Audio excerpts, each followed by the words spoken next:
একটি দল নির্বাচনের লেভেল প্লেইং ফিল্ড নষ্ট করছে বলে অভিযোগ করেছেন ঢাকা ১১ আসনের ১১ দলীয় ঐক্যের প্রার্থী ও এনসিপি আহ্বায়ক নাহিদ ইসলাম। নির্বাচন ঘিরে লাশের রাজনীতি শুরু হয়েছে বলেও এ সময় অভিযোগ করেন তিনি। সকালে মেরুল বাড্ডায় নিজ আসনে প্রচারণায় যোগ দিয়ে এসব মন্তব্য করেন নাহিদ ইসলাম। এনসিপির আহ্বায়ক বলেন, নির্বাচনের আগেই হত্যা ও প্রার্থীদের প্রচারে হামলার ঘটনা সাধারণ মানুষের মধ্যে আতঙ্ক সৃষ্টি করছে।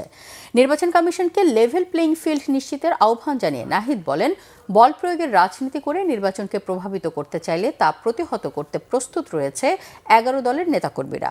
একই সাথে হ্যাঁ ভোটের পক্ষেও নাহিদ ইসলাম প্রচারণা চালিয়েছেন। লেভেল প্লেইং ফিল্ড শেরপুরের ঘটনার পরে আর আছে এটা আসলে বলা যাবে না।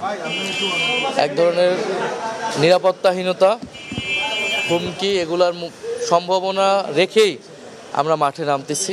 মানুষ এই হানাহানির রাজনীতি চায় না। আমরা মনে করি যারা এগুলো করছে, মানুষ ভোট দেওয়ার সুযোগ পেলে 12ই ফেব্রুয়ারি ভোটের মাধ্যমে সেটার ফলাফল দেবে।